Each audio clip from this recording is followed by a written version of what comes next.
সিংহায় ফুঁক দাও। আল্লাহর এই ফেরেশতা সিংহা হাতে নিয়ে মুখের কাছে নিয়ে আল্লাহর আরশে মুআল্লার দিকে তাকায় থাকে, একটা সেকেন্ডের জন্য এদিক আর ওদিক করে না। কখন রব হুকুম দিবে সিংহায় ফুৎকার দেওয়ার জন্য, যখন সিংহায় ফুৎকার দিবে কুরআন বলতেছে ইদাস সামাউ ফাতারাত, আকাশ ভেঙ্গে ভেঙ্গে ভেঙ্গে ভেঙ্গে পড়তে থাকবে। ওয়া ইদাল কাওয়াকিবু তাসারাত, সমগ্র নক্ষত্রগুলি ভেঙ্গে ভেঙ্গে ভেঙ্গে ভেঙ্গে পড়তে থাকবে। ওয়া ইদাল বিহারু ফুজ্জিরাত, সমুদ্রের তলদেশ উদ্দোলিত হয়ে যাবে, সমগ্র পানিগুলি পৃথিবীর উপরে আছাড় মারবে, আর ধুয়ে পাইলে সব পৃথিবীবাসীকে নিয়ে যাওয়া হবে। ওয়া ইদাল কুবুরু বুসিরাত, কবরের ভিতরে যাহা আছে সব আমার মালিক আমার রব বের করে দিবে।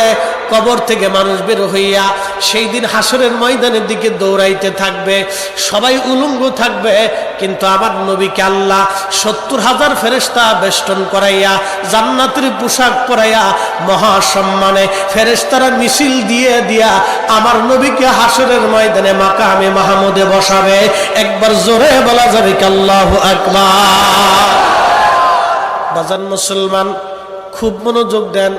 হযরত ইউনূস আলাইহিস সালামের কথা বলছিলাম।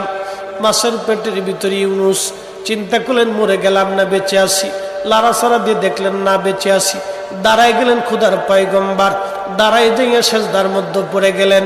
মাছের পেটের মধ্যে সেজদার মধ্যে পড়ে বলতেছে লা ইলাহা ইল্লা আনতা সুবহানাকা।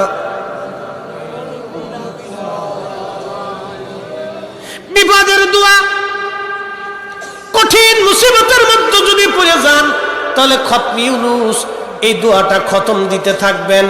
আল্লাহ যখন ইউনূস আলাইহিস সালাম এই জিকির শুরু করলেন, ইউনূসের এই জিকির আর ওই মাছের পেটের মধ্যে রইল না, এই জিকিরটা চলে গেল আরশে মুআল্লাতে। সুবহানাল্লাহ বলা যাবে।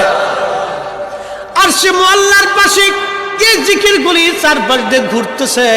আরশে মুআল্লা ধরে রাখছেন ৪ জন ফেরেশতা কাঁধে করে।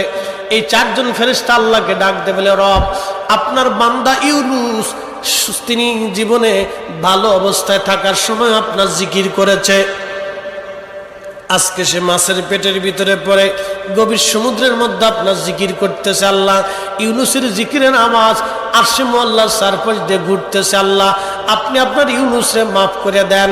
আল্লাহ নবী বলেন উম্মত রে, ওই সময় যদি ইউনূস সেজদার মধ্যে পড়ে এই দোয়া না পড়তেন তাহলে কিয়ামত পর্যন্ত আল্লাহ ইউনূসকে মাছের পেটের মধ্যে ওইভাবে রেখে দিতেন।